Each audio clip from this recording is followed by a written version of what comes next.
What's the life of these? Still got another day in a bit.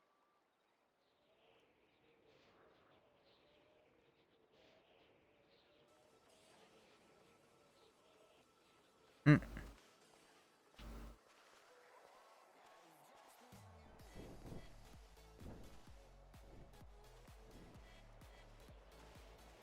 Oh, for a moment there, I thought I shot myself in there.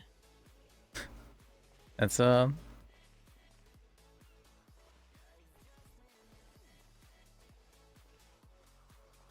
Come argue with me for the low price of $100 in Legion Square. Dark on Library. Okay.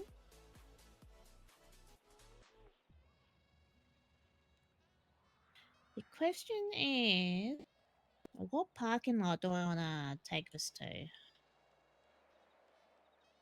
Because I could always take it to the one up. Oh, that's an RV park. Okay. I don't know if I can park this at the RV park. well, we can try. Yeah.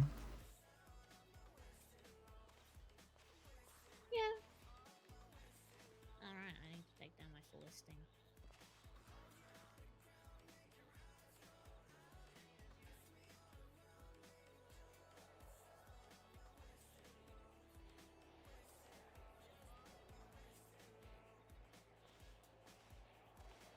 Hoppa.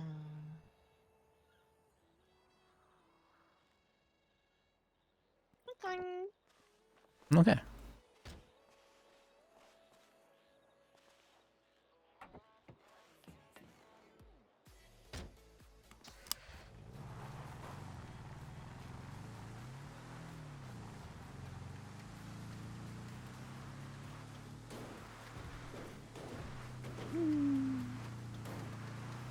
Well, today isn't it pretty nice? I'm quite happy with it. Yeah. Yeah.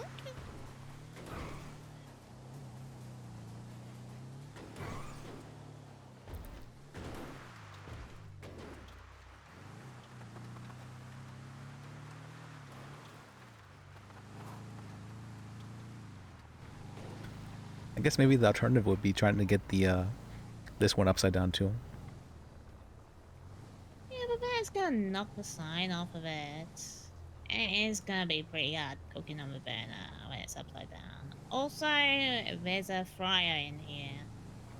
I feel like flipping this upside down is gonna be a hella of a slosh. Yeah. They would not be happy. I guess so.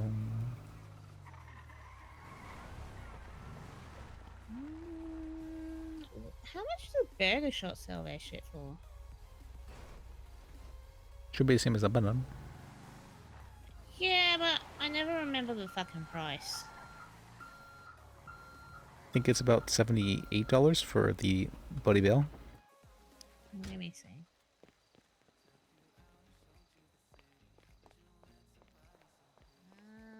So a combo just one drink and one Or $75. burgies is 38.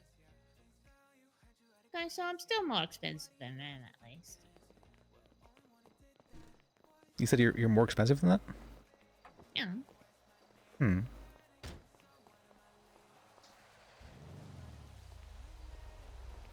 It's like comparable enough where people would come to me instead of going there. Yeah. You're not too bad.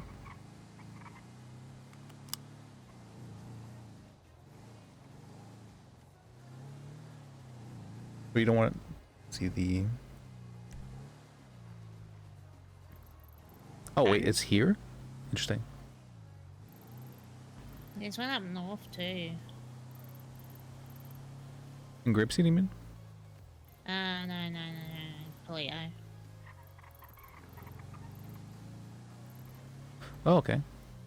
Oh, okay, that place. Does look like it's just RVs mostly. Well, there's normal cars parked there. There's so many RVs. Yeah.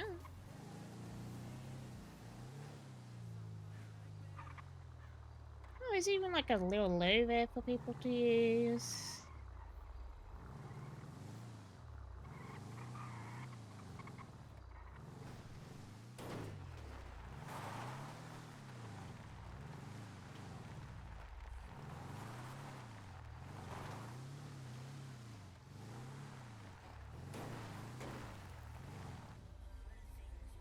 I think if you park it here, it's meant to be protected, sort of like the parking lots. That's why everyone's taken it off the flats and parked it here. Okay, I see what you mean.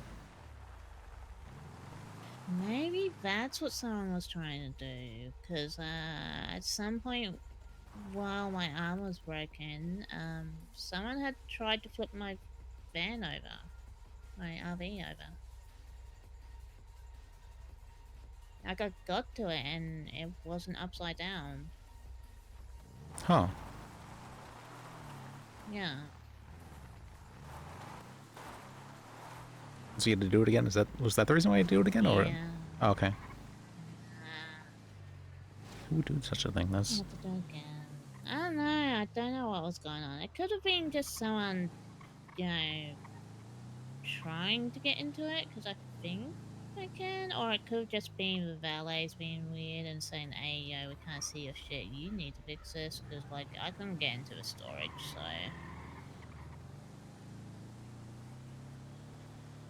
But, like, the storage has been fixed since it's been redeployed, so. Yeah. I guess I can see that, yeah. Which I'm kind of thankful for, because now I can actually use that big storage instead of, like, saying, I don't feel like reflipping it just to get to it.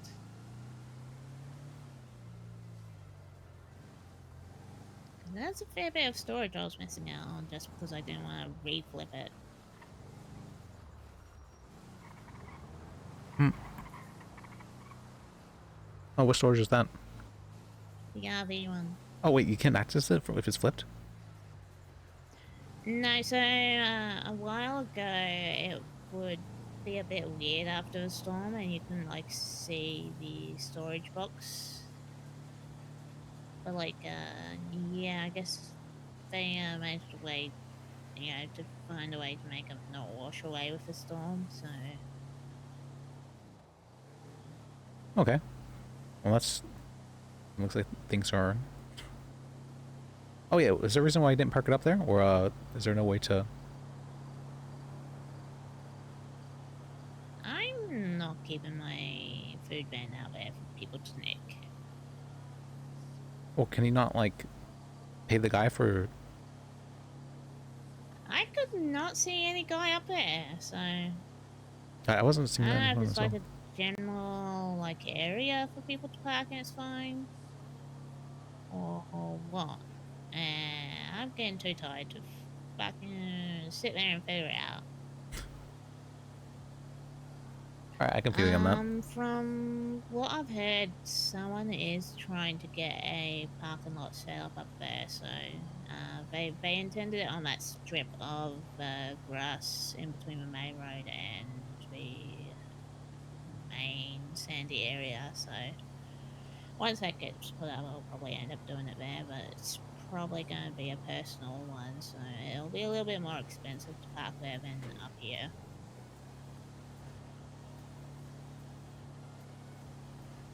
That's fair, I guess. So, Yeah. Like the Rainbow Garage across from the PD, that one's a little bit more expensive, I think, because it's run by the tow lot. mm, But, like, I mean, given how cursed that red garage is.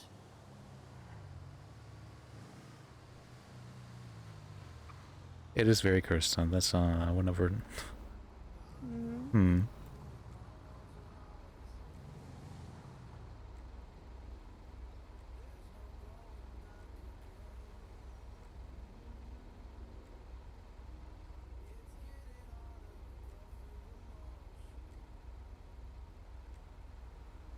Were you happy with today?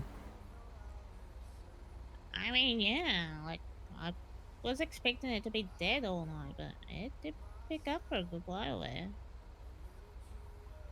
All right, then that's good. Good, good.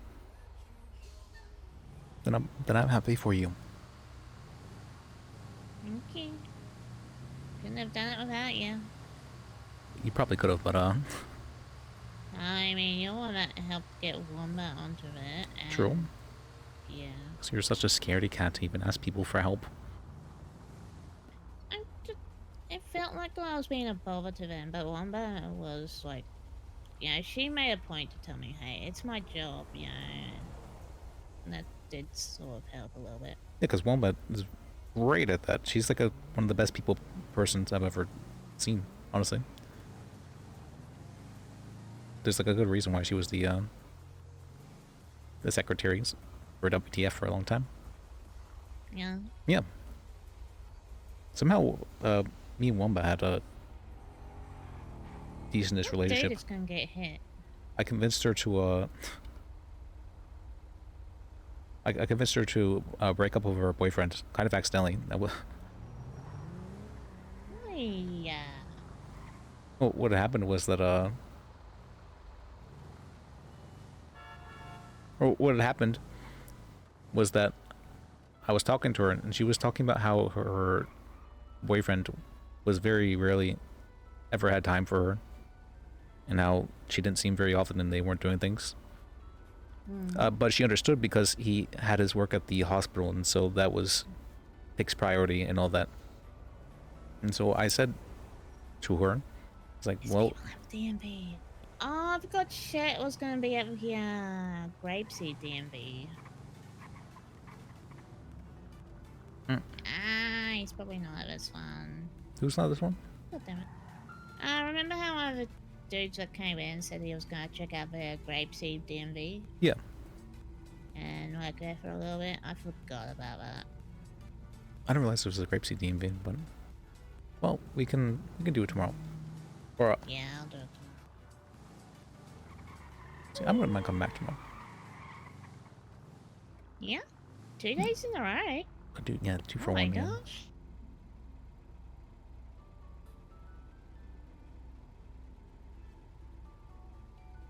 There's no lights here. Oh yeah, I've already talked to judges and whatnot. You don't have to wait for those. You might have to stop That's at most. weird. It's also weird that this here says like right turn only, but it's obvious that you can go straight. Oh, that's because of the construction they did here. Remember that used to be just a one-way road. Yeah.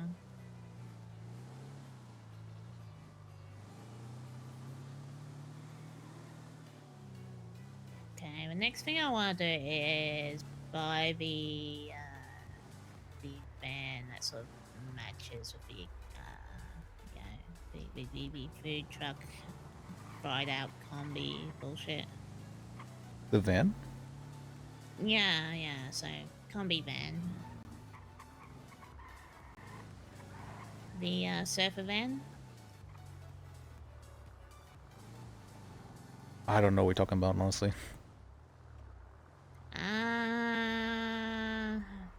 Trying to explain it. It's like the beach-looking van that you can get from PDM. Beach-looking van. Maybe I would probably know it if I saw it, but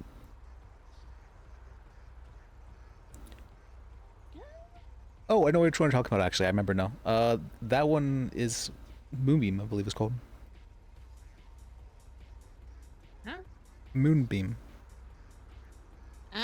No, Moonbeam is like a normal van. There's one with like the surfer kind though. It's a special one. I'm pretty sure at least. Nah, Moonbeam ain't one. Maybe I think I'm something else.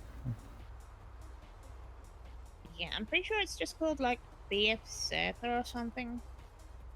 I'm not sure. It's like that really hippie looking van.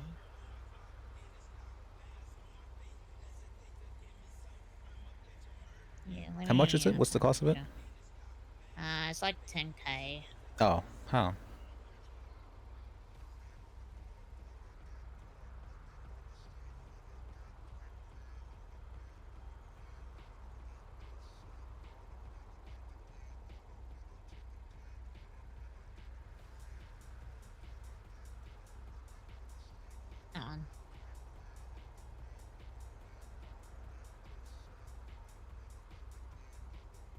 Oh, okay.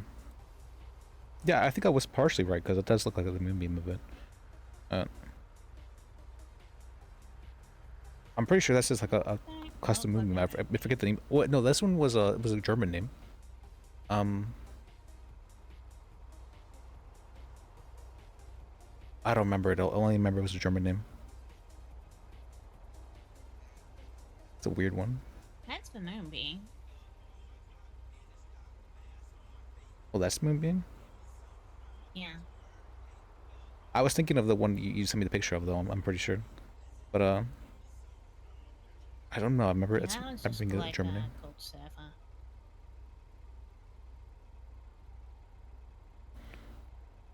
Hmm.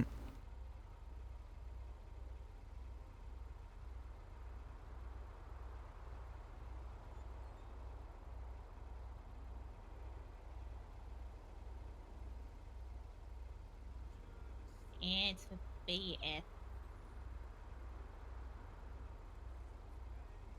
It's a what? The brand name is BF. EF.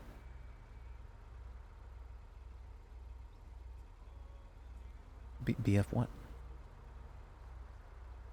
It's just BF, and Just then BF. like the vehicle is Surfer. Oh, okay. Huh.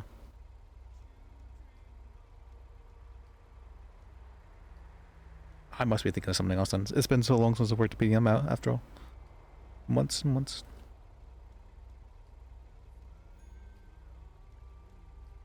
Ah, you might have been thinking of Paradise.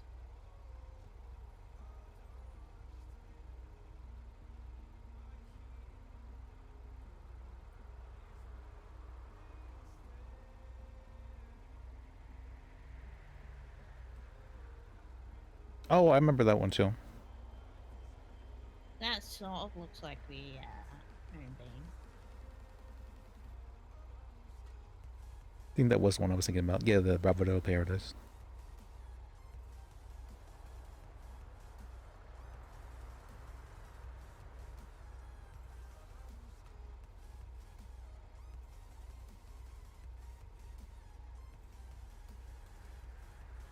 But yeah, Surfer is the equivalent of a Volkswagen Combi. Okay. Mm. That's the type of van they're talking about in that song. All right. Well, we'll have to save up for that. Have the whole atmosphere going. Eventually. On a hippie trail. Maybe we can park up at the hippie camp at some point.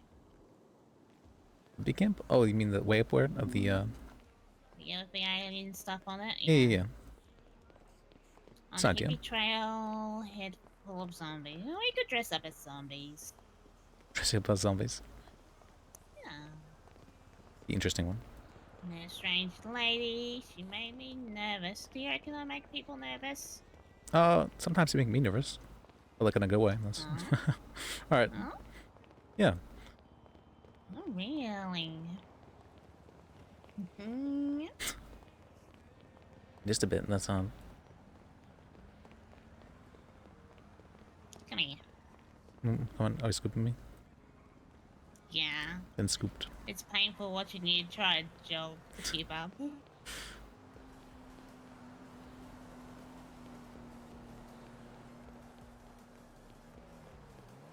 I would never jaywalk. Is jaywalking really a crime, is it?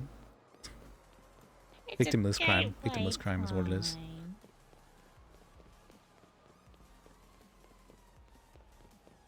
It's a crime to every other crime. Victimless? Yeah, until someone runs you over, you end up giving them PTSD because, you know, they hit someone. Well, I mean, that's the reason why jaywalking is a crime, actually, is because you're putting other people at liability. What floor am I on?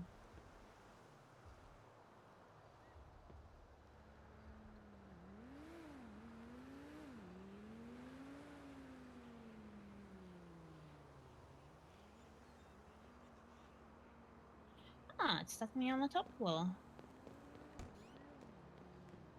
It's like either Tom. or. If it doesn't give you the room you want, suddenly you're right down the bottom.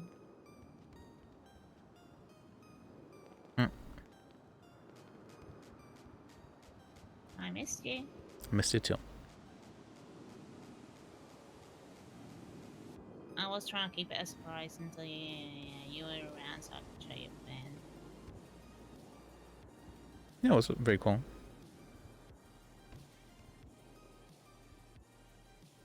Did you get everything ready today, or finally getting everything ready today, or what's up? Yeah, it was everything today. Oh, okay, that came just in time. Yeah. Yeah.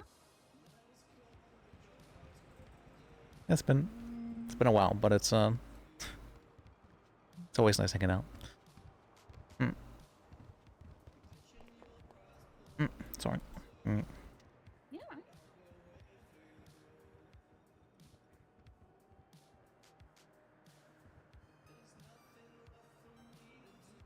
Okay, maybe not. In there.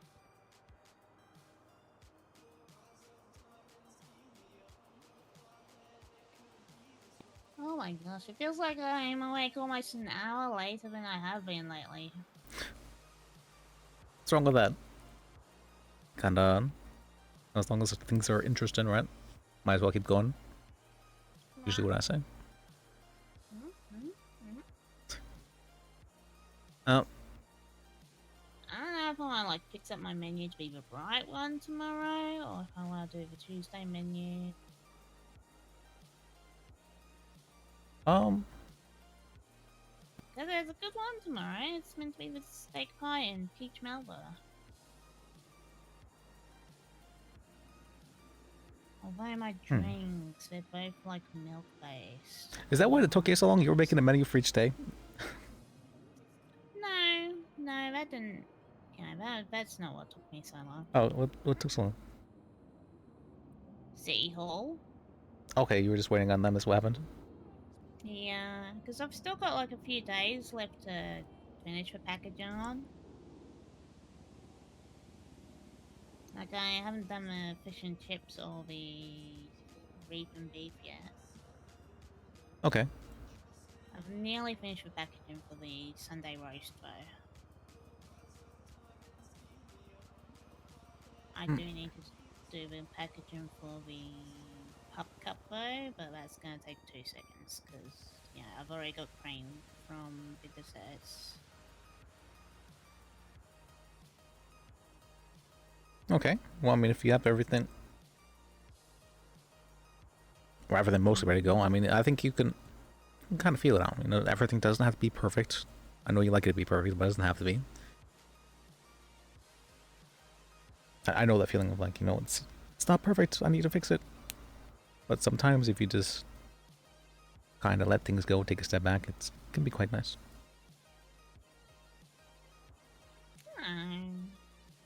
Work up more pressure on you.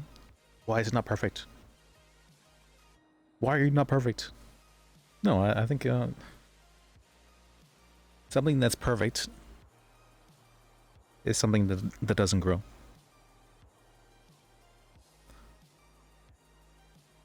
Right?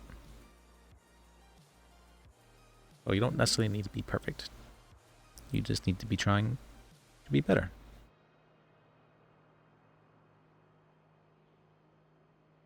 I do want to fix up these drinks though, because it looks to me like the sodas are gonna be selling better than the milk based. Well, that's why it's generally a good idea to make things out of the same kind of vegetable for sodas and whatnot. I Well, no, I really guess wish I you can could change use it anytime, actually. sugarcane. You can change it anytime, actually, I think about it. Yeah, I can. That's how I managed to make that mud cake earlier. I had to deal with what I had in the kitchen. Okay. Mm.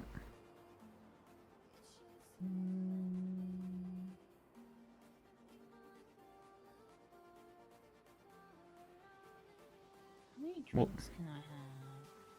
I need two, I think. Are you keeping habits and everything?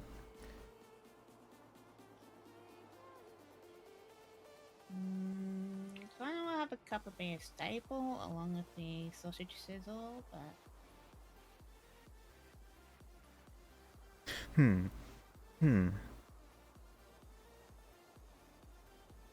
Now I'm wondering. hmm. You seem to be.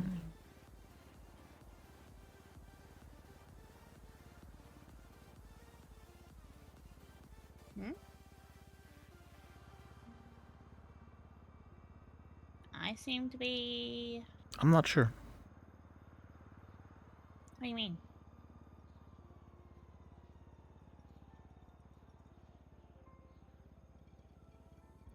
I don't know. Oh. More in the sense of Let me think about this.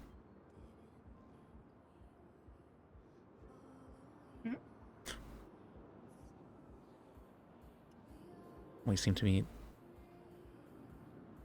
If you're. Hmm. Well, now you got me distracted. That's not fair. Hmm? You seem to be cute. Is that okay saying? That's Am I distracting you? just a bit of distracted. Never.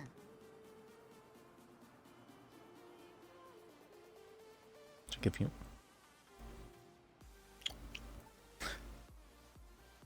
All right.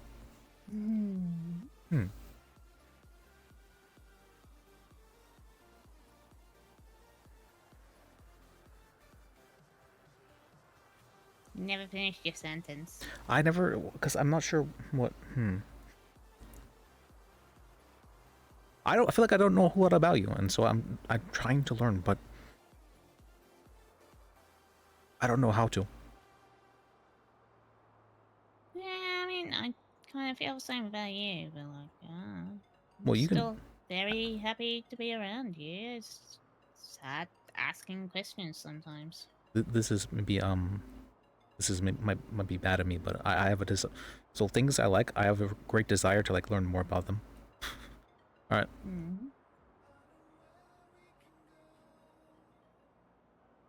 And so I'm like, I just need to learn everything there is, sort of thing. But this is.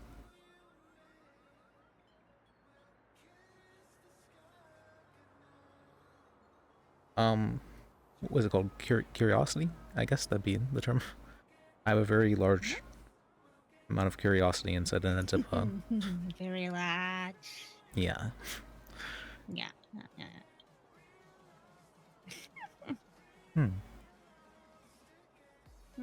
But Ivy told me that I let it consume me, the curiosity, and so I've been trying to hold back a bit about trying to find out everything, sort of thing. Fine.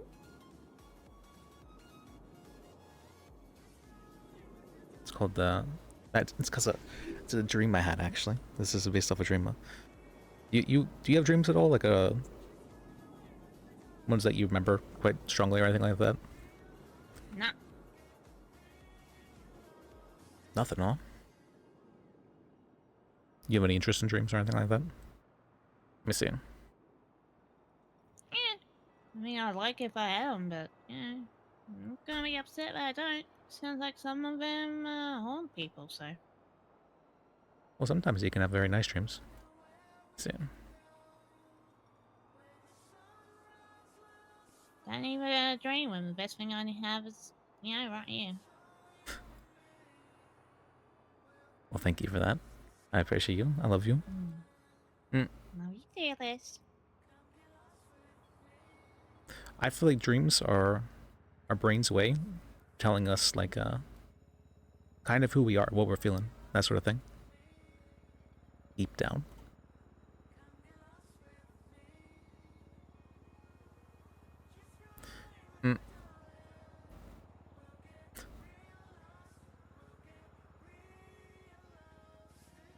There was a one I had about seeing a red slime, a bright red slime. This is very beautiful. it would eat things to understand them, and like it would be able to like morph into the form in a like weird way. And it, whenever it like moved, it would stretch out, and it was like the tendrils of like mold almost. Whenever it moved, it was I don't even know why it was, but I found it to be beautiful. One of the first times I've ever dreamed about something that I found to be beautiful in my dream. Okay. And that slime, it was captured by an octopus creature, put in a bubble, trapped. And he tried to sell it to me. I'm not sure. Yeah, I don't think I bought. I might have bought it, and then he led me to a portal, and that led me out of the dream, and then turned into a different dream after that. But that red slime, that was the first time I saw something beautiful. My dream was very. I can't really say like why, because it's not really conventional beauty, but the curiosity of it, that was amazing.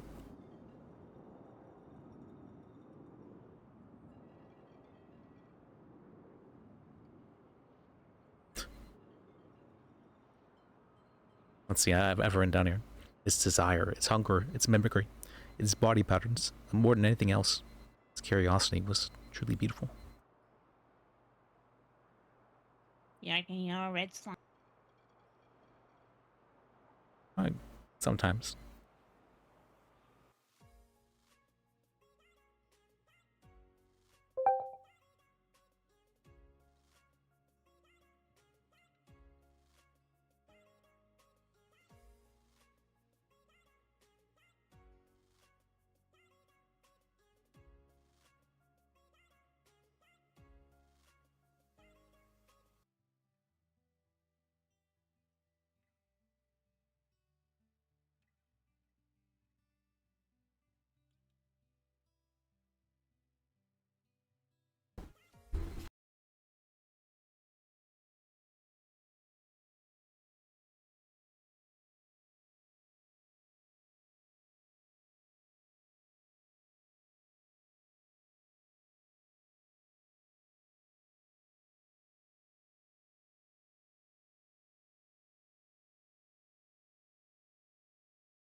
That's fun.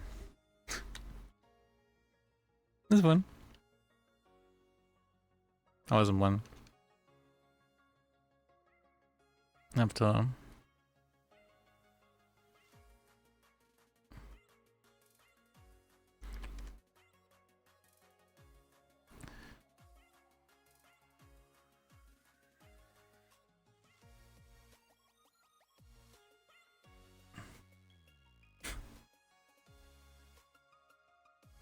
Red slime.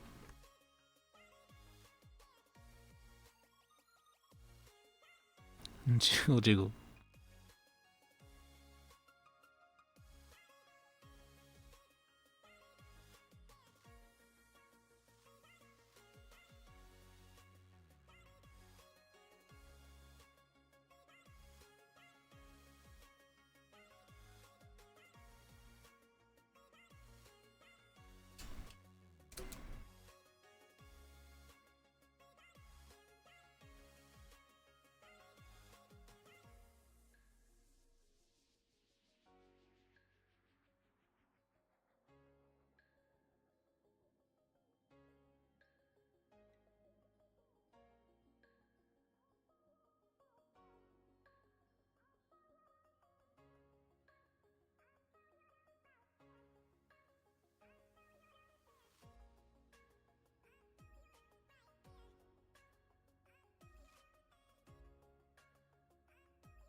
Yeah, I was looking for it. It's the only one.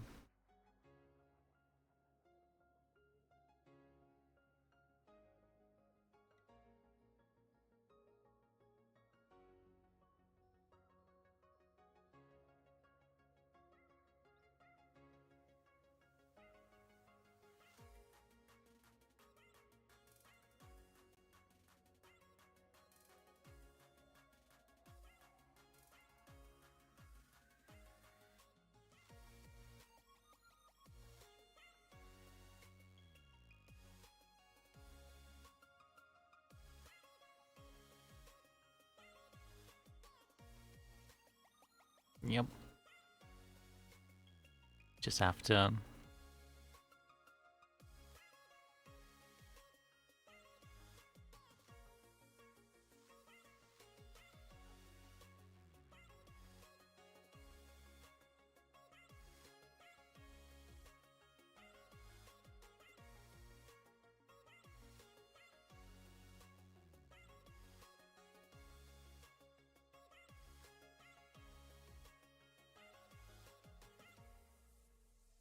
I need to find.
Won't have me.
reaching for your hand to pull me out. Oh,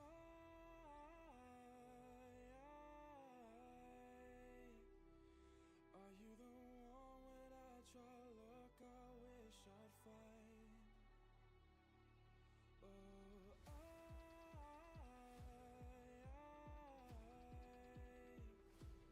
I was not.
I'll have to do something.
But yeah.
so tired I can't feel my eyes. Whoa, whoa. I'm petty, but I know how to lie. I feel feelings that I can't describe. I'm not breathing, but I'm still alive. Whoa, whoa. But I think I'll be alright, 'cause I'm not giving up, I'm not giving up yet. I feel that it's my time, so I'ma give it everything. These birds hold nests and bring bugs where they can feed them. So I'ma give it everything, I'ma give it everything I got. I'ma give it everything, I'ma give it everything I got.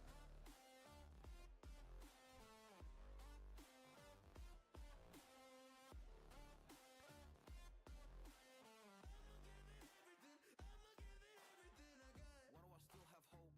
So many days have passed. I wait around for things to change, but change has not come fast. I'm asking all the questions, but then I question them. Like, what's the point of living, existing when you can't see your God in flesh? I'm looking for the answers, they say to pray instead. I think I'll find them one day, but with a helping hand. I know that it's not easy, but I believe I will. Yeah, I can over all my fears and really conquer everything. I think I'll be alright, 'cause I'm not giving up, I'm not giving up yet. I feel that it's my time, so I'ma give it everything, I'ma give it everything I got.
fever's pulling me. I want to hold on to something greater. I feel the waves come crashing in. I'm drowning, drowning, drowning. I'm drowning, drowning,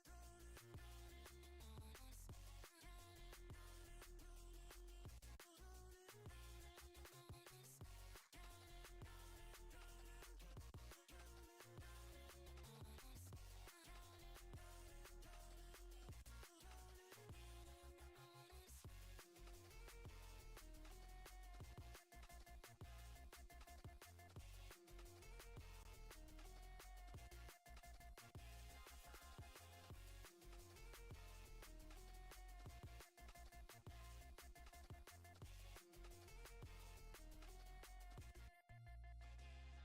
drowning, colors draw me, gravity to the bottom of the sea. Making waves, I'm making waves to leave this place. I'm drowning, drowning, drowning. Drowning, drowning, drowning.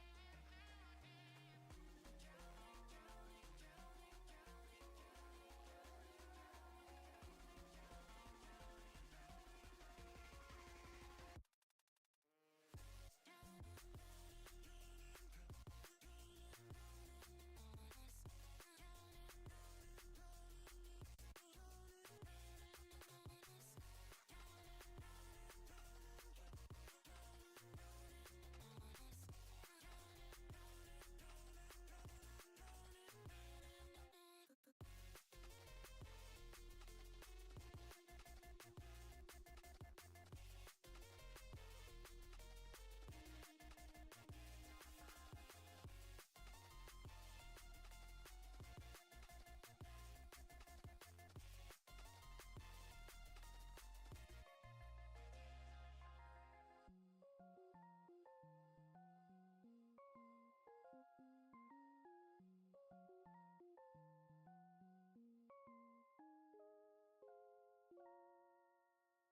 drowning, Hold on. Oh, 1 second. I'm not able to hear you. Give me 1 second.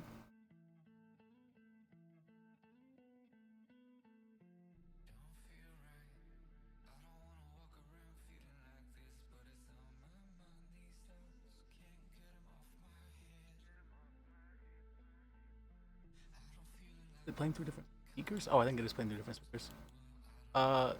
Give me 1 second.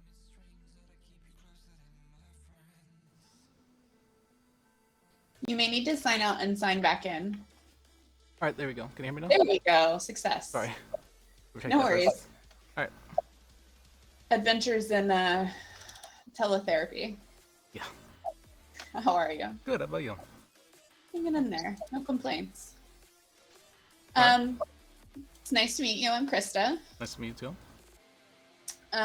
So kind of what I had in mind for today, since it's our first time meeting, I have some kind of housekeeping things to go over, like standard disclosures and all of that. Okay.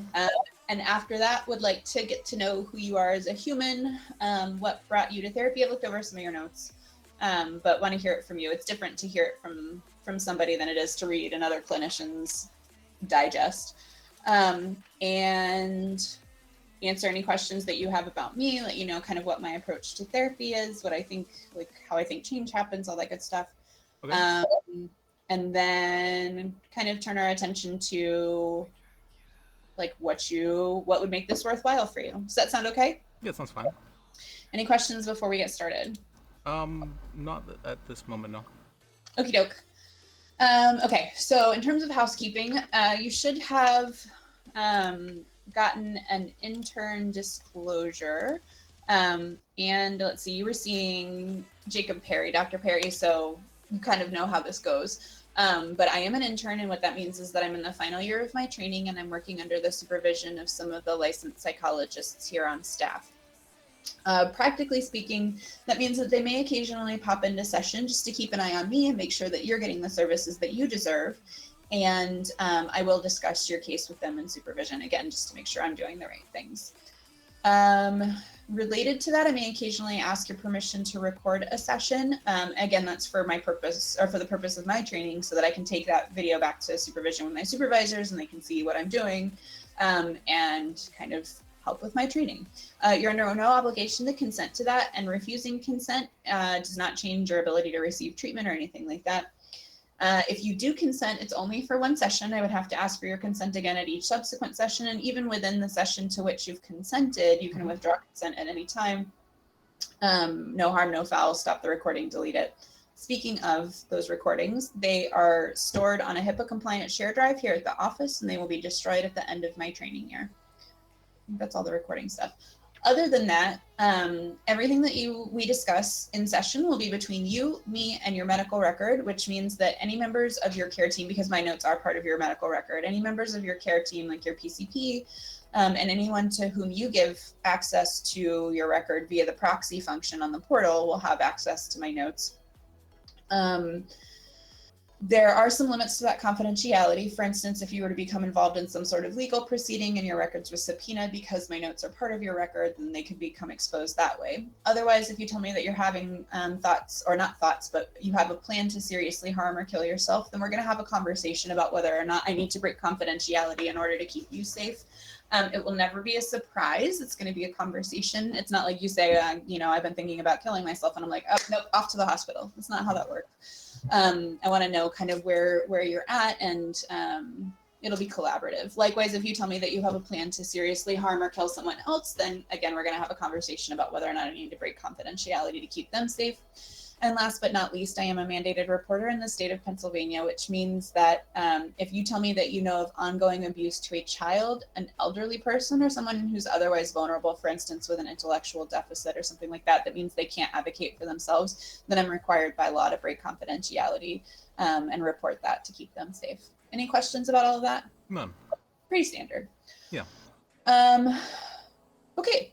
So like I said, I've looked over your chart and read some notes, not a ton, because I really like to hear from you kind of what brought you into therapy in the first place, what has worked well for you so far, what has not been so great, what's been frustrating, and what, I don't know, kind of what you hope to get out of this. What would make the time that we're going to spend together worthwhile?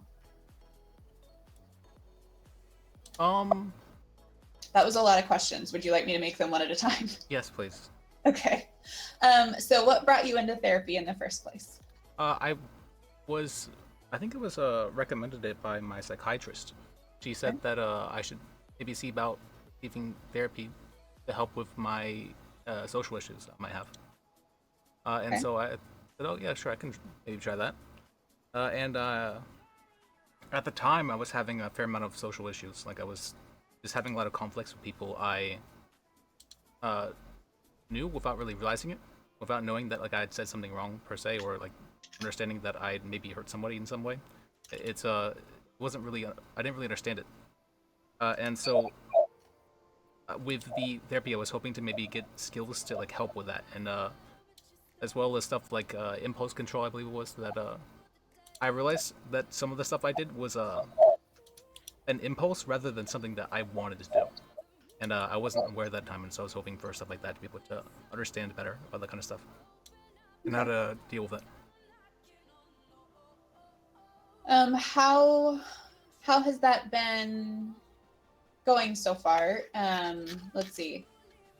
Looks like you've been in therapy for about, It's about it's like January or since February? January. Yeah, Yeah. about that. End of January, I believe. Have you seen progress? Absolutely. And tell me a little bit about that.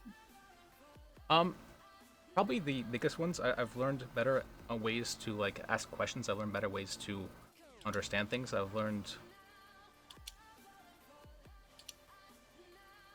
I've learned to not be as judgmental of my thoughts, in the sense that like there's nothing that's like truly good or bad. I'm just assigning value to it in that way, that I don't need to necessarily assign value to it.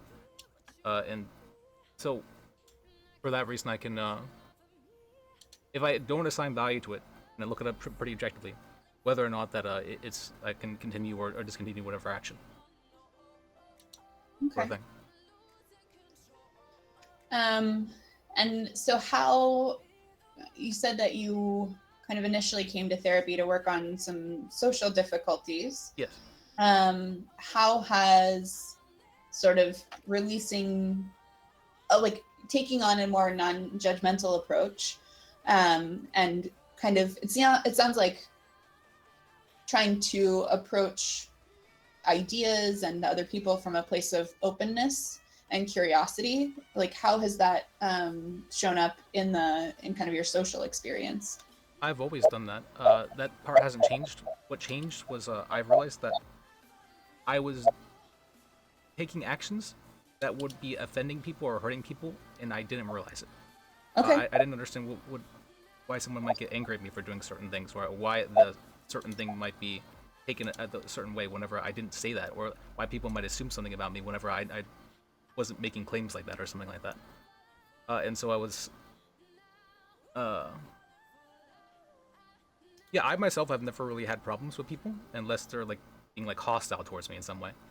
But for the most part, it's that people seem to have problems with me whenever I was never showing any kind of hostility ever, which I thought would be very strange, and I wasn't understanding why it was.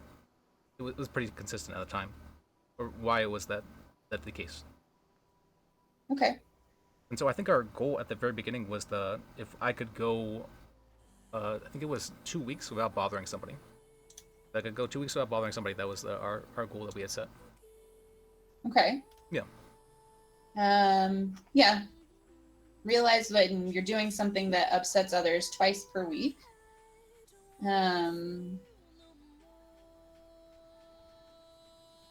And so I wonder what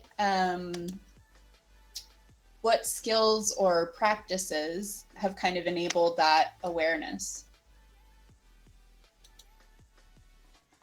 Well, I've learned a lot along the way, not necessarily just through therapy, but like through changing my interactions and learning because of them. Uh-huh. The skills that have helped with them, probably the ability to question things in certain ways, like why someone might be feeling a certain way, and just because I might not be feeling that way, I shouldn't be assuming that someone else is not feeling that way. That sort of thing like that. Yeah. Or that just because I don't value something doesn't mean the other person doesn't value that same thing. That sort of stuff. That makes sense. Yeah. Kind of like there are two subjective realities in an interaction with two people. Yeah. Kind of that. Okay. Let's see.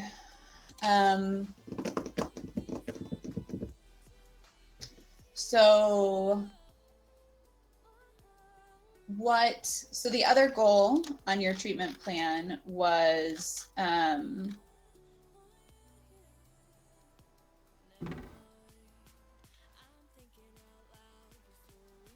no, that was it. So learning social skills and skills that support self-awareness, and like increasing the capacity to Was it empathize? I think it was. I'm sorry. Was it empathize? I think that was what it was. So increase the capacity to socialize effectively with others, but Oh, yeah. barriers hindering asking others for help, maintaining boundaries, awareness of compulsions, skills that support distress tolerance. But like empathy sounds like a great thing. So I wonder, so before we go any further, how's your mood been? Lately? Last couple of weeks, yeah. Last couple weeks. Been pretty good. Been pretty Yeah. good. Like I would say, Probably it would be in like the realms of great. I would say, yeah, it's been very good. Good. It's good to hear. Tell me what has made it good to great. So I've been trying out something new. And since I guess first can I ask, are you religious at all? Am I religious? Yeah. No. You're not religious at all. So me, I guess I just can tell you the story from the beginning. Yeah. So this happened about the middle of December. I Uh-huh. had actually no, it was the beginning of December. I'd gotten a strange feeling like this that a higher power was telling me that I was supposed to stream. I'm like, that's a pretty strange thing to be feeling, right? That seems kind of strange. To stream or to dream? Stream. Stream, like online, like Yes. Twitch or something. Yeah. Okay. I thought it was a pretty strange thing to think, and I'm like, oh, okay, that's maybe I can try that out, I guess. And what it was is but if I was going to try it out, I didn't want it to be like half-hearted. And so what I said at the time I had just lost my job, and so I was what's called not really knowing where to go next. And so I was like, okay, I'm going to give myself 3 months, and if I don't have a way to sustain myself after 3 months monetarily, then I'm going to quit. And so I said I allowed myself to be crazy for 3 months. That was what it was, the trial period of religion or whatever it is. And so what I did is I started streaming. I wasn't sure what to stream at the time, but there seemed to be one of the streamers I'd been watching was talking about how there was a new server opening up for something called Grand Theft Auto Roleplay, where Okay. you are essentially in this big city and you're role-playing like it's a, what would you call that? There's like a life inside the city with your character and whatnot. And I was like, sure, I can give it a try. And I tried it out, and at first I was freaked out. I was very anxious. I was incredibly so. I was stuttering a whole bunch. It was, I could feel myself shaking. It was very scary. But after 2 days, that went away almost entirely. And so after that, I ended up learning a whole bunch from this. And it was pretty funny. On the 88th day, actually, on Easter, of streaming, my dad came and said, hey, my computer broke down. I need someone to help me out with the paperwork at the auto shop that I'm doing. Can you help me with this? And I managed to get a part-time job with my dad that I can do from home. And Very cool. yeah. And I was like, this is so funny. I wasn't, I believed it at the very end, but I was so curious that I didn't, like, I guess it's not going to happen, or it's like, is it, or that sort of thing like that. And it did actually happen. That was what was crazy to me. That minor miracle, you might call it. And ever since then, I've been very much so trusting in the whatever feeling that I was getting at the time. I don't really remember what that feeling felt like, but I do remember that I felt it at one point in time, and so I trust it. And so from now and every now and then, I'll get feelings of like what I'm supposed to be doing, or like I'm supposed to be somewhere in some place, that sort of thing. And if I follow those feelings, things work out. It's like every time they just work out. And so I'm like, that's very interesting. And my brother's a very big Christian guy. He's actually studying right now to go become a prison minister in college. Yeah, he's very much so a big Christian guy. Cool. And he's told me very strange things about how he's seen actual miracles, how he's seen people like people who are crippled being able to stand up, or people who are all kinds of like crazy healing, as well as like him like actually like seeing demons and casting them out of people, and like people like foaming at the mouth and like what's called it, and like screaming for long periods of time after that happens. I'm like, that seems really crazy to me. It seems very, very strange to me. And I don't think he would lie about something like this. And other people have confirmed that this is the kind of stuff that's happened as well, which is crazy to me. And so I'm like, all right, maybe there's more to this than I thought. And so I decided to like really give this kind of thing a chance. Mm-hmm. I probably wouldn't necessarily call myself Christian, because I don't read the Bible or anything like that. But I do have my own code, I guess, of Yeah. how I live life. Spirituality. Yeah. Like, I believe certain things. I have 2 rules for myself.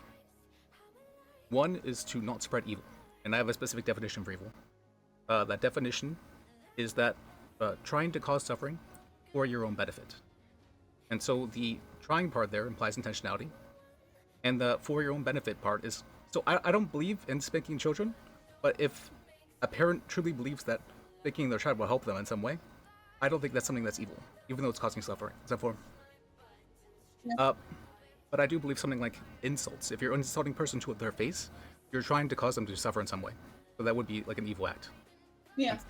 And so for that reason, now there is a couple problems with this definition of evil. It's still a work in progress, I feel.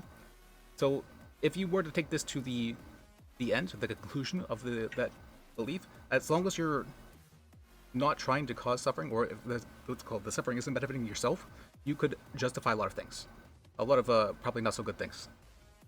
But what I've come to realize is that so there's like knowing evil, and then there's unknowing evil. I would say this probably falls into the knowing evil category rather than unknown evil. So like there's levels of evil, 2 levels I would say of evil in that sense. But let me move on. So yes, the first rule is not to spread evil, Pretty evil. and the second rule is that life is sacred.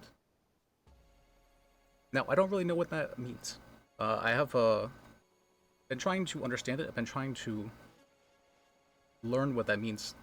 But the first thing I tried to do regarding that is I try to treat my own life as sacred, because that's what I can do right now. And Yeah. so that's been working out for me. I think that's been working out pretty well. So how do you, like, what practices, like, how do you treat your own life as sacred? What does that look like in your life?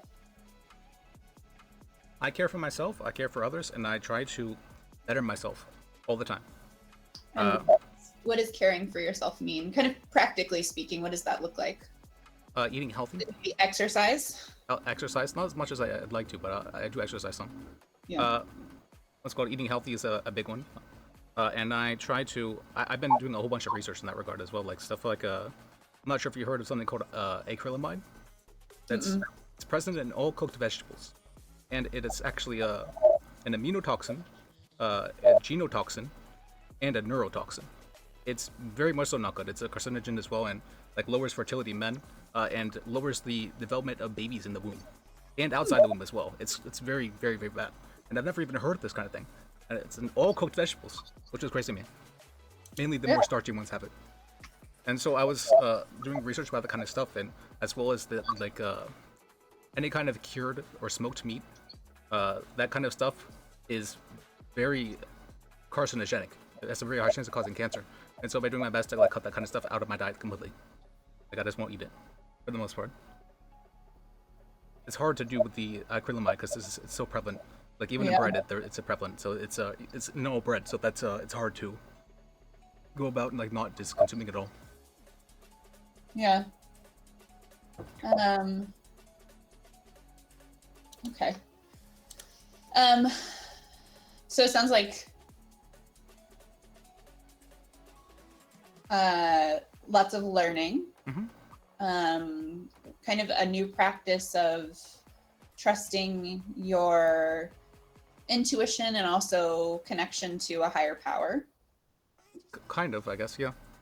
And okay, so I love that for you. I think like we know research shows that having a faith and one that is meaningful and brings you a sense of comfort and purpose is incredibly protective. So I think that's awesome. Incidentally, my mom let's see, I'm almost 40, so she's almost 70, is becoming a priest. Oh wow. So kind of like your brother, which is cool. Yeah, cool. So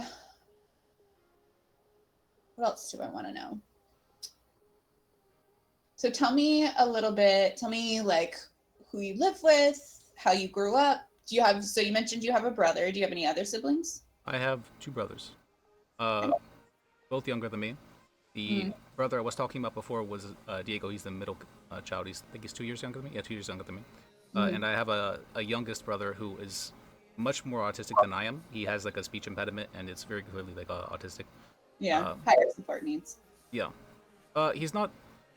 When he was much younger, that was the case, but it's more now that he just has like a pretty bad speech impediment because he's smart. He's very intelligent. Just not Yeah. socially, and any means really capable.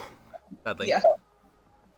And so at the moment, I live with my brother is back from college at the moment, so he's living here, and I live with my mom and my youngest brother, Okay.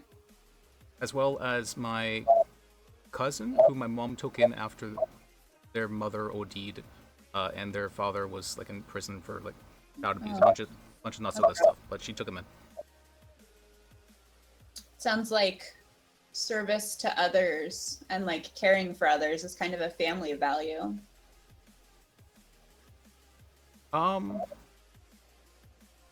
Very much so, I'd say, in the sense. Yeah, absolutely. Now that I think about it, very much so. Yeah. Yeah. What other things are important to you?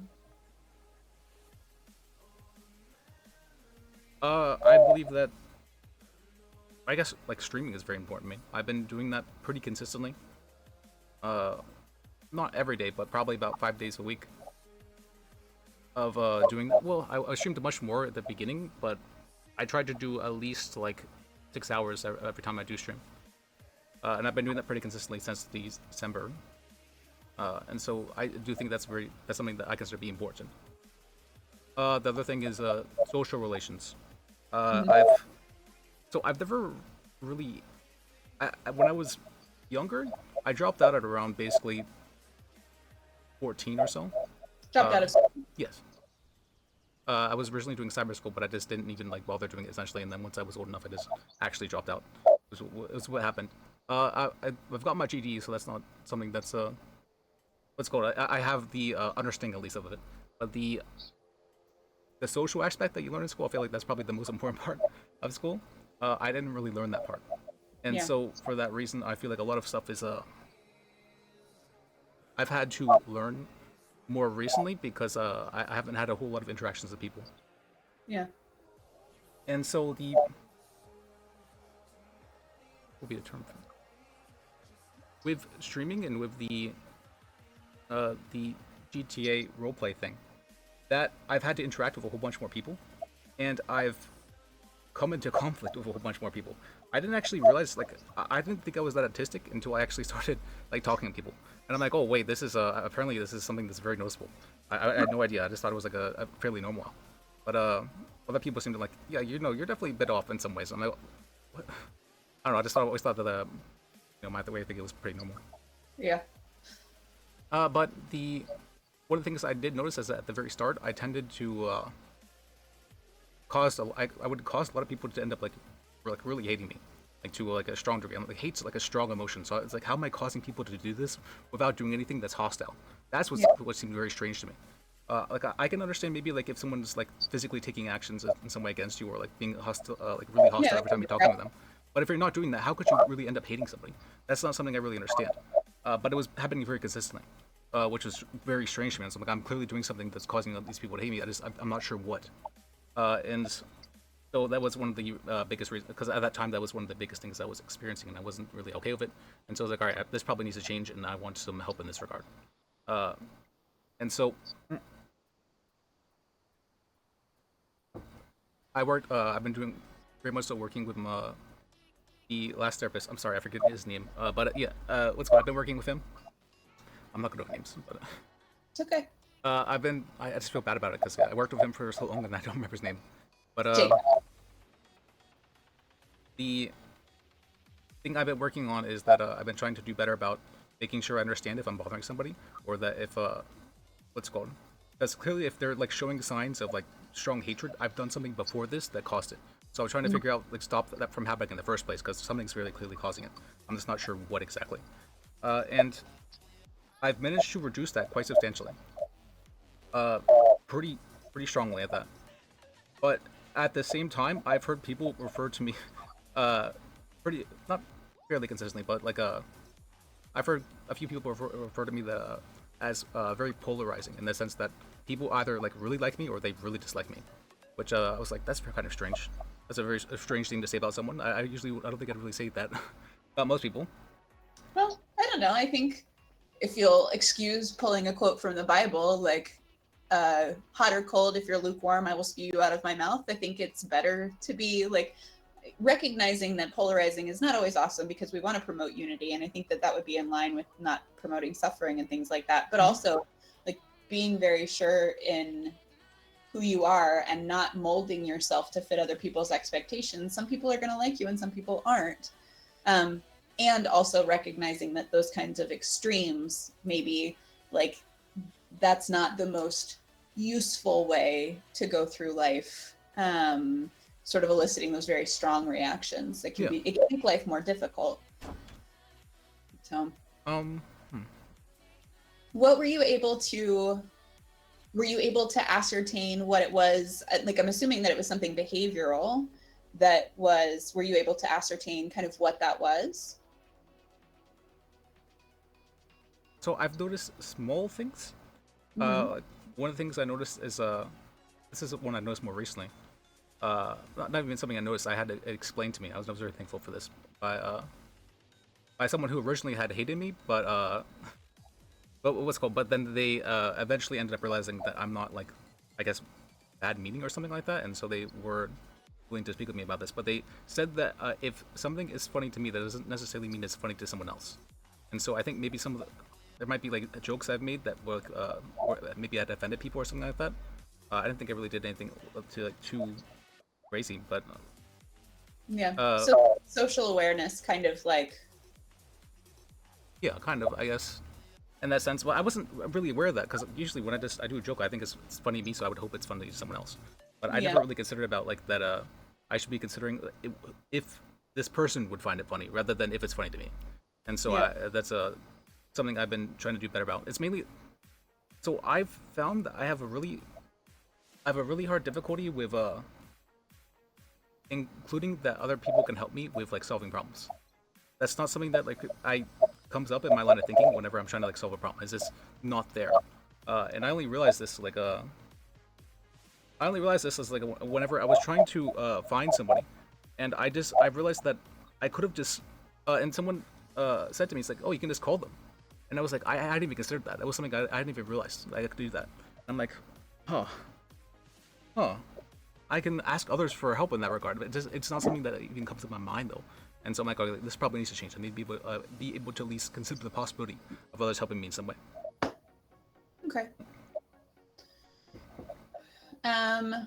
Tell me, so I hear that you're streaming. Do you have like, tell me about your social support in like IRL.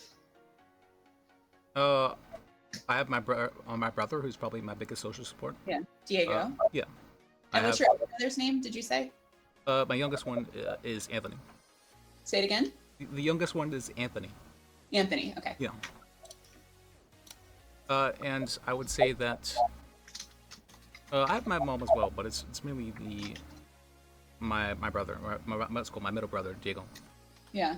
Mm-hmm. Okay. How old were you when you were diagnosed autistic? Do you identify as autistic or a person with autism? I identify as autism as something that helps other people understand what I have, and it doesn't necessarily mean that's who I am, so to speak. So it's not, you don't consider autism central to your identity? Yes. Okay. Do you have a preference? Like, do you care, autistic versus like you have autism? I honestly don't. I think probably this thing autistic is easier. That's what. So efficiency is what is important to me. Cool. So more like it. And correct me if I'm wrong. So it describes your neurology and kind of like the way that you operate physiologically, and some kind of characteristics for behavior and thinking and things like that, but not. And perhaps central to the way that you experience the world and the way other people experience you, but not who you are sort of intrinsically. Yes. Okay. I would say a lot of people, they like to self-identify as like a diagnosis, and I don't think that's something that's good or healthy. And I don't feel a need to do so. I'm happy with who I am. Yeah. Sounds like you've like really spent a lot of time. So back to the question, how old were you when you were diagnosed? I think it was 14. Okay. So this would have been 13 years ago, about that. Okay. And were you diagnosed with ADHD at the same time? I think I was diagnosed with ADHD a little bit before that. but it was around that time as well. Okay. Okay. And did you receive support services like ABA? You were a little old for ABA at 14. Yeah, I don't think I had that. Okay. The services I received, I had a psychiatrist that I would see Uh-huh. every now and then. I had, and he would help me regarding trying to help me with medication and whatnot.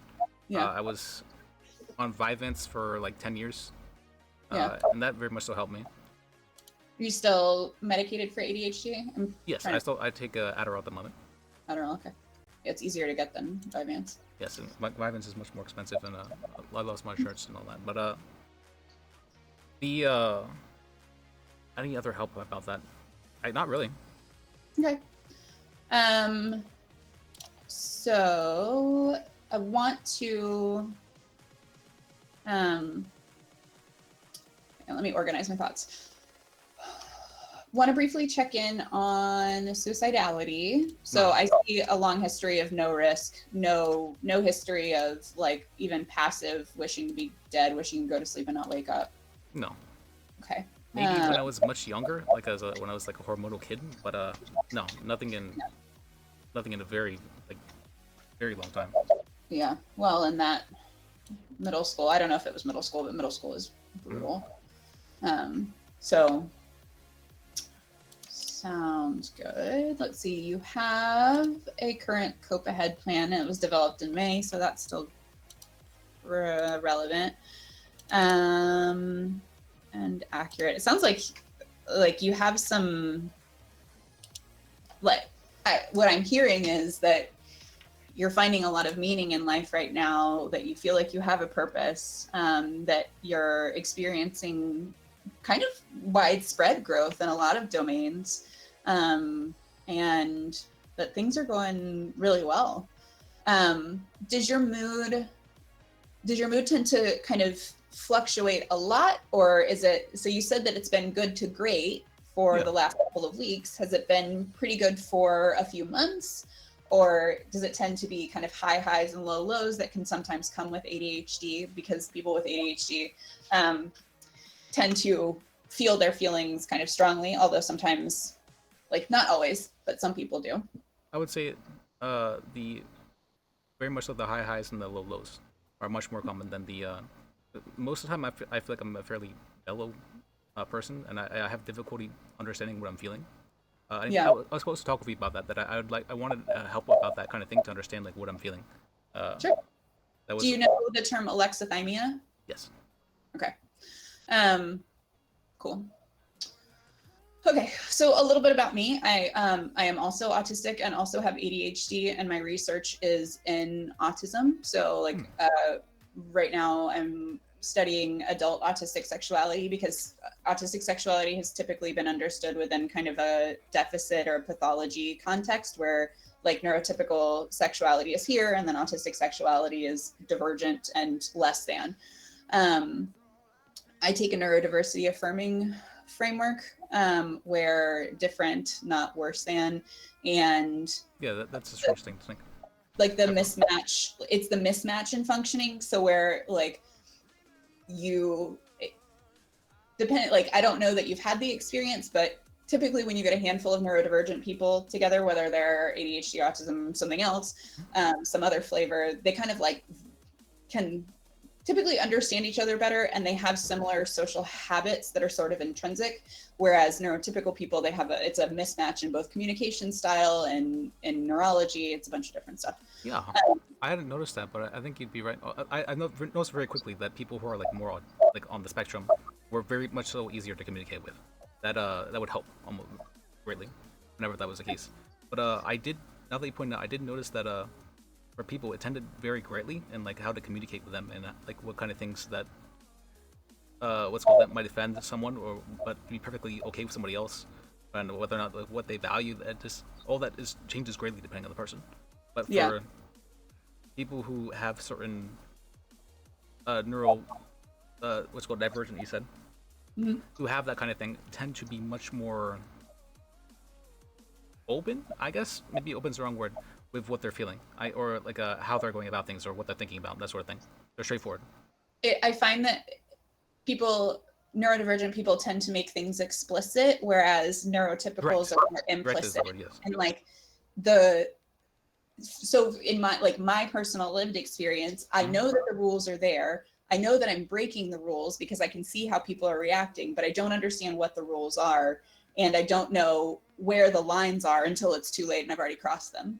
And so that kind of like having that lived experience, I have a lot of understanding and empathy, even though my particular experience may not look like yours. Like I'm a white woman. No, I've experienced just that with like not realizing where the lines are until you cross them just somewhat recently, a couple months back, and I'm like, oh, I fully understand that.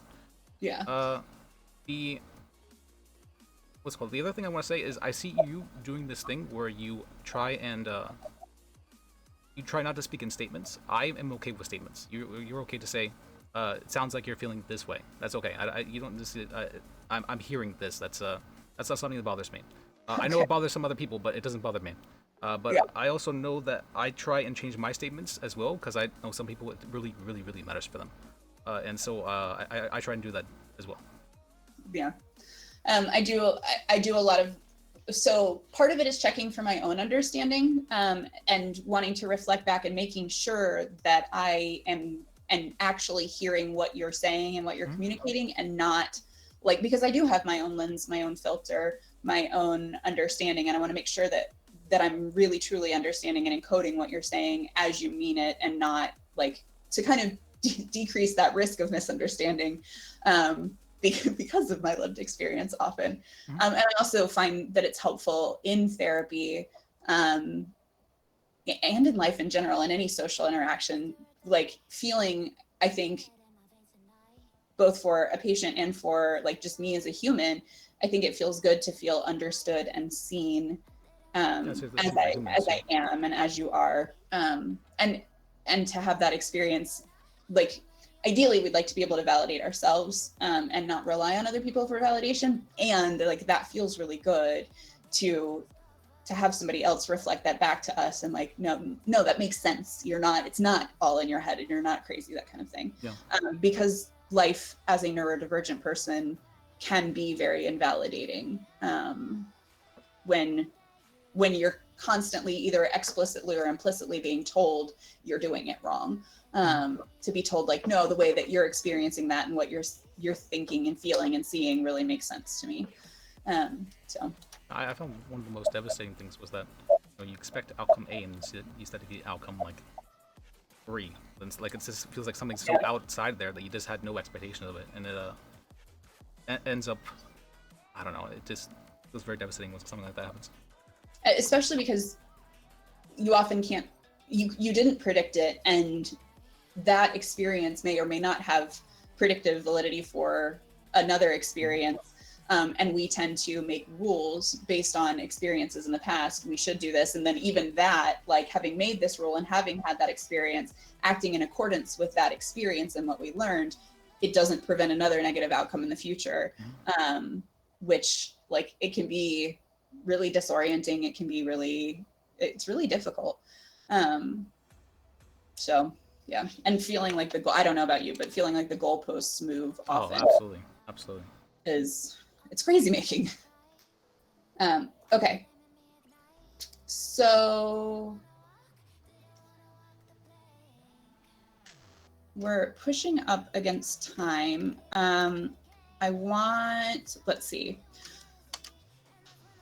So I think for next session, I kind of want to learn more about like what you'd like to work on, so I hear that you've made a lot of progress, and I want this time to be useful and worthwhile for you. And so things that you'd like to work on, it sounds like you really like practical things that you can implement, like kind of really behavioral or almost procedural, and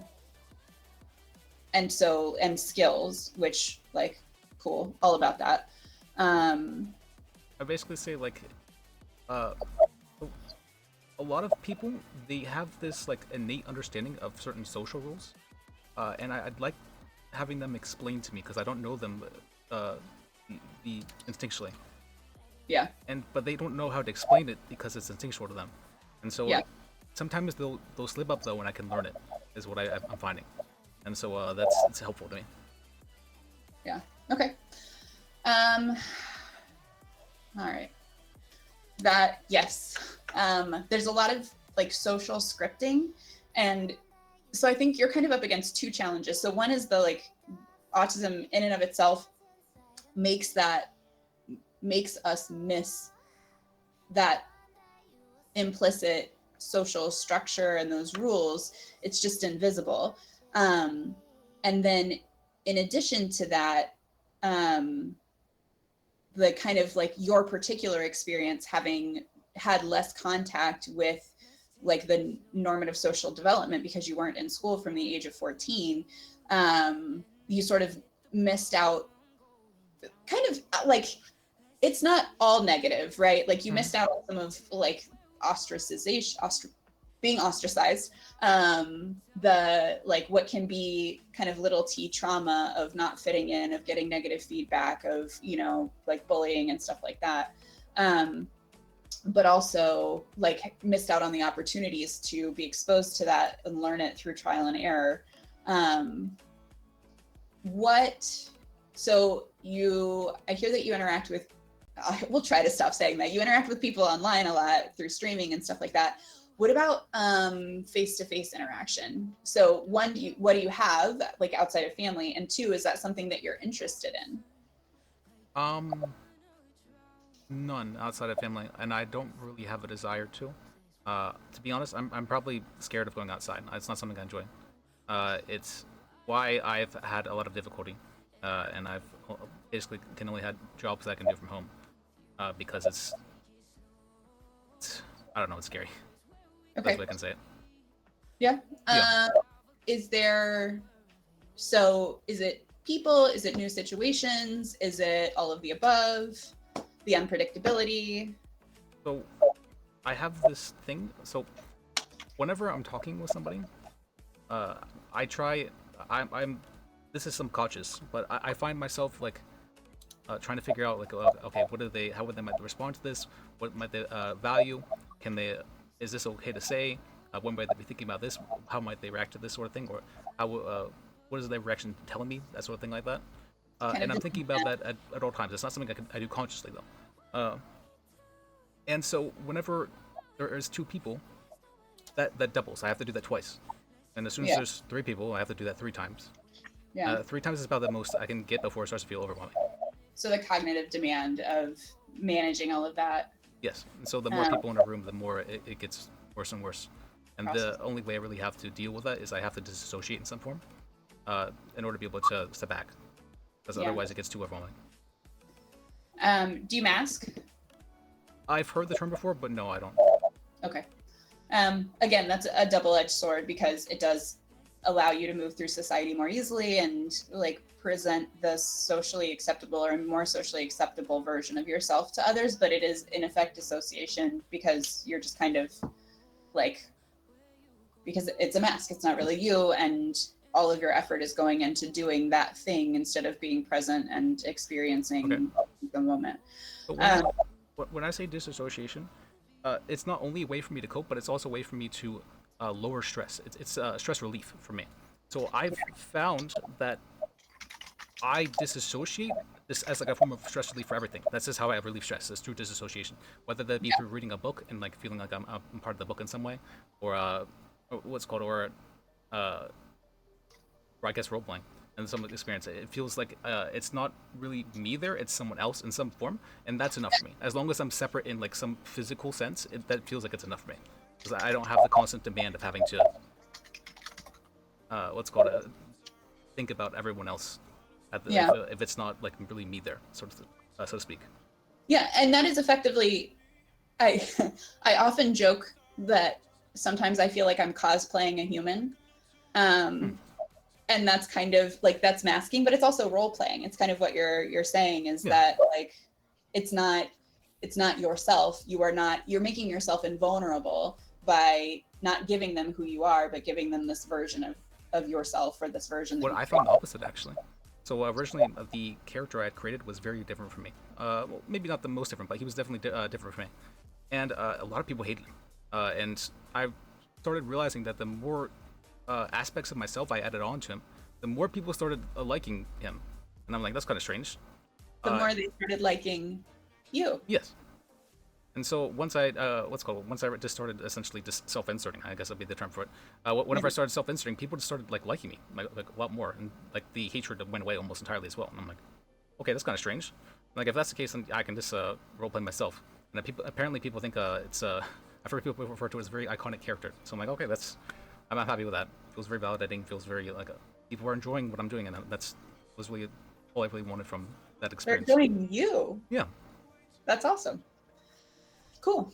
And like, I have enjoyed hearing your perspective. Like, that it's very clear that you think about things deeply. That the research, like the very deep interest, is not at all surprising. Like the kind of special interest, stereotype. Like I hear that in what you've shared, and yeah, like I'm looking forward to working with you. I love working with neurodivergent people as a neurodivergent person. Being able to work not that there is utility in the medical model, especially when you have people with higher support needs or also comorbid like intellectual deficits and stuff like that. Like it is incredibly useful, but you strike me as more of what would have been an Asperger's presentation. You don't use that term anymore, but like you're an Aspie. And I think the neurodiversity framework is really useful and sort of not eliminates, but decreases the stigma and recognizes kind of how we exist within like neurotypical hegemony and like To be honest with you, the words, when I hear words like that, I feel like it's almost like separating yourself from others. I don't really think that's a good thing. I don't compare myself to others. I don't compare other people to other people usually as well. I don't feel it's something useful or good in any way. And using terms that force identity in some form, I feel like are very limiting in some way, and they lack something. It's I don't believe in group identity. I don't think it's a good thing either, and so it using lacks terms nuance. that encourage group identity, I feel like hurts in some way. It's because it limits who you are for yourself. So I think I agree. I think it lacks nuance and context, and it sort of turns people into monoliths. To kind of go back to earlier, like that, it's polarizing. There's an in group and an out group. Yeah. And I think that there's utility because whether we like it or not, these sort of power structures exist. And it's in the same way that like racialized power structures exist and socioeconomic power structures exist. This is another way, because as long as like whether we like it or not, the neurotypical norm is the neurotypical norm, and that's like accepted social behavior, and people who don't sort of assimilate to that end up being marginalized and ostracized. And so I think it's useful to name it. And I think what you're saying is absolutely right, that it is harmful. So I think kind of working with the dialectic there, where it is both and sort of being able to synthesize those two. It kind of sounded like you were saying like, this is just the way it is. I don't believe in that kind of stuff. Just because that's the way it is now doesn't mean it has to be that way in the future. Absolutely. And for me, I strongly believe in like be the change you want to see. Mhm. And so I try not to fall into those norms, those accepted standards, if it means that I'm not going to be myself in some way. Yeah. I've also seen the opposite, where if you said if you fall outside of social norms, that you get ostracized in some way for it. But I've also seen the opposite happen, where if you have a very like charismatic personality, very much so outside of the norms, where you say certain things that are like incredibly funny or that might be ostracizing in some way, that person ends up being raised higher because of their uniqueness in some form. Yeah. And so I've seen both of those happen, and generally it just depends on how charismatic the individual is from what I found. I don't really know what charisma means in some form. I know it's like something that exists. I refer to it more as like a aura. Yeah. So I believe that people have auras in some form. It's not something you can like physically see, probably, but it's something that exists. It's something that's there. It's like their energy and their way of moving through the world and the way they interact with other people? Is that kind of what it is? Like, Yeah. they're Like when you see someone with like an aura, you're like, okay, you can tell, that person has an aura.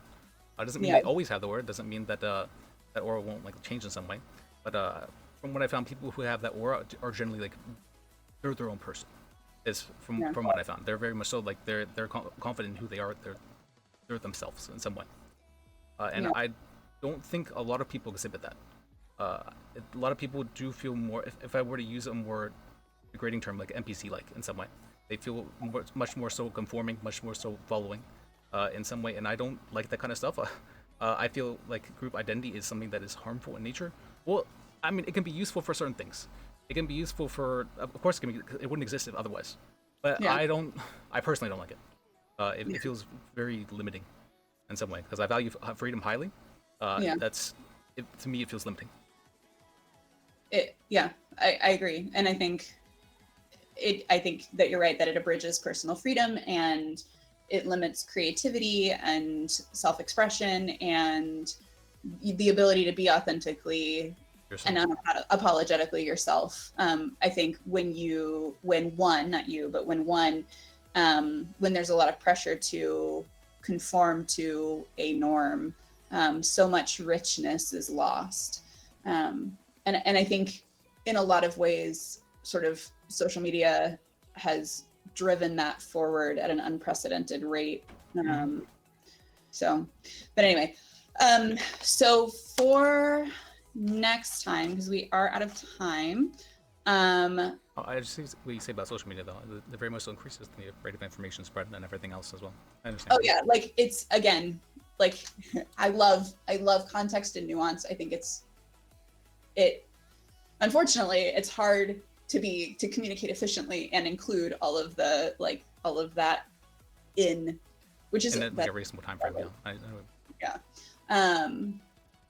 But I agree. I think that it's can be tremendously helpful and it can be tremendously hurtful. So as with many things in life, right? Like very few things are exclusively good or exclusively bad. They're kind of, Those are very rare.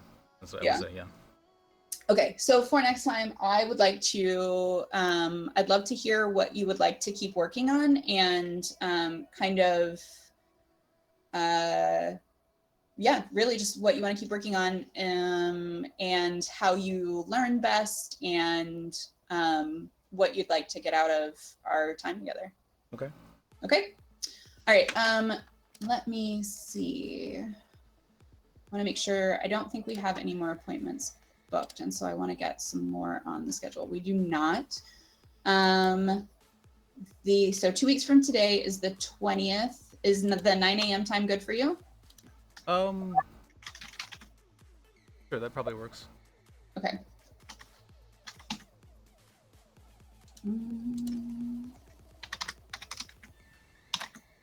All right, and then 2 weeks after that is the 3rd of September.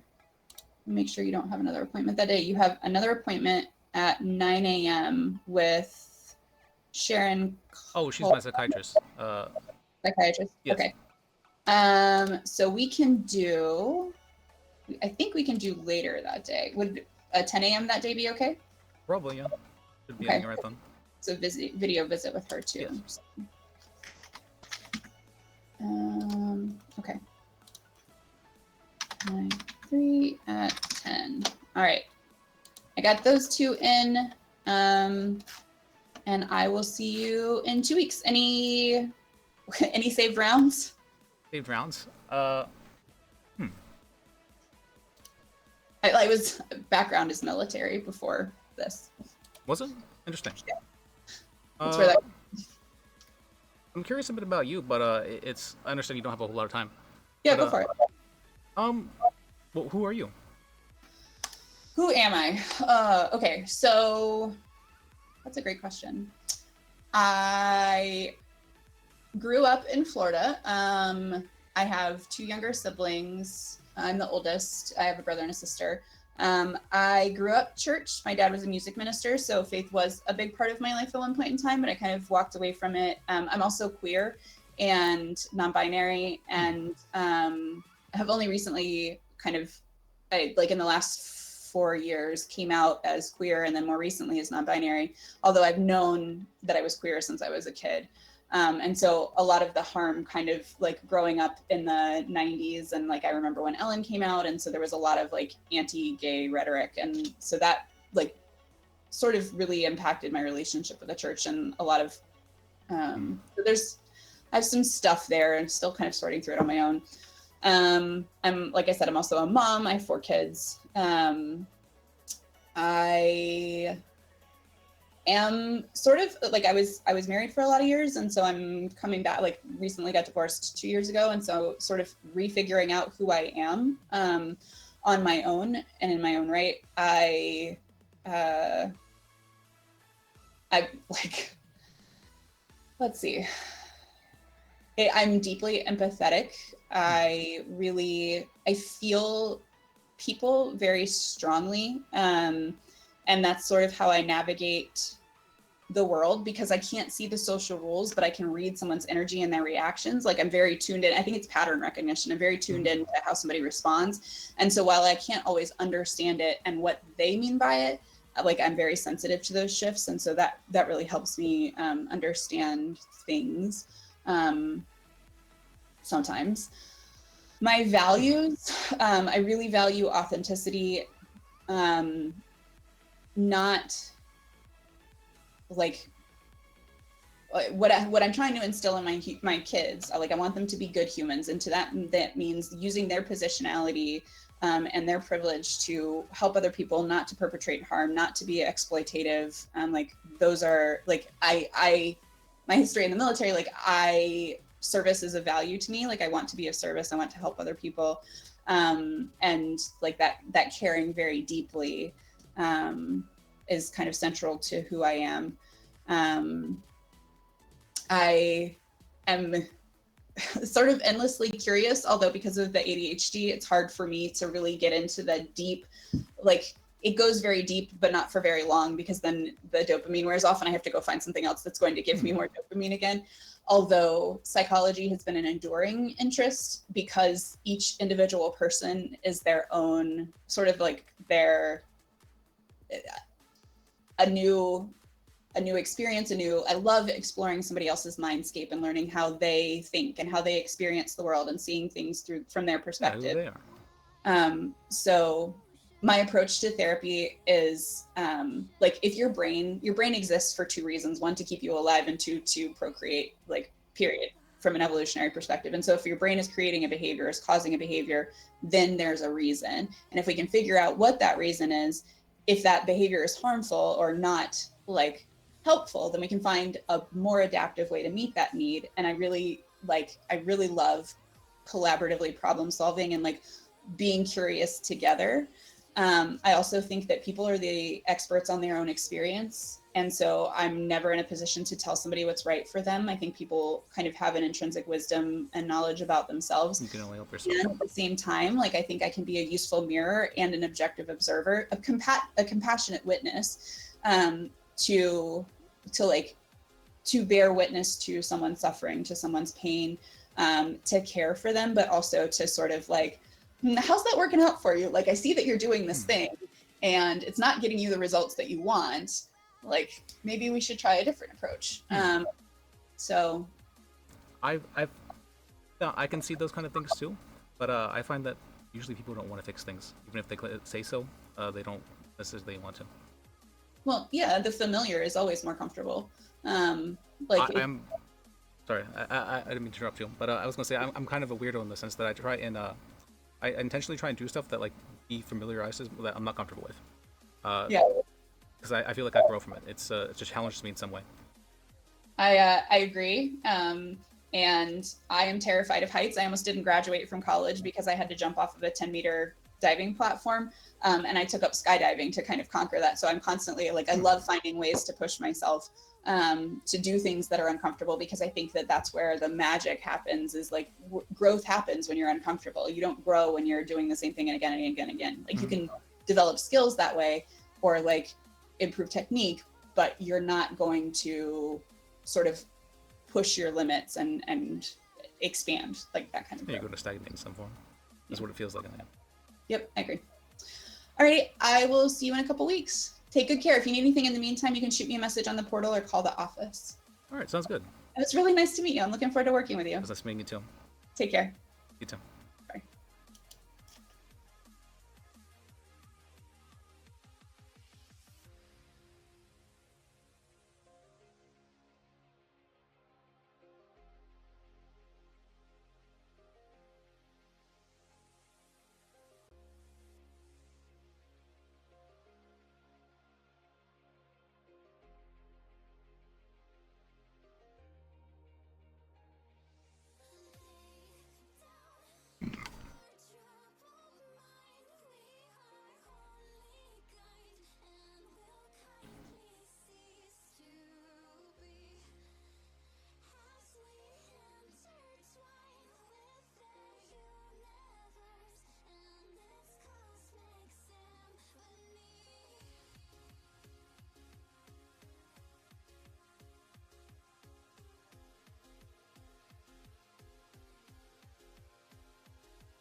Oh, it's too big, is what he's saying.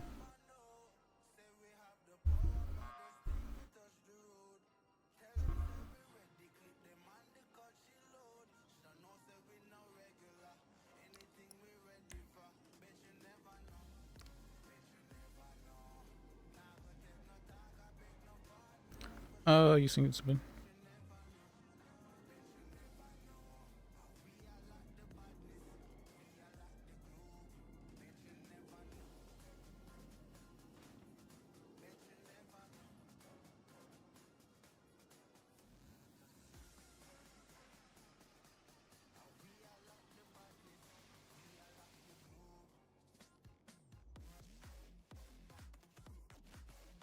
Wasn't.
Probably shouldn't be messaging in this. I think about it.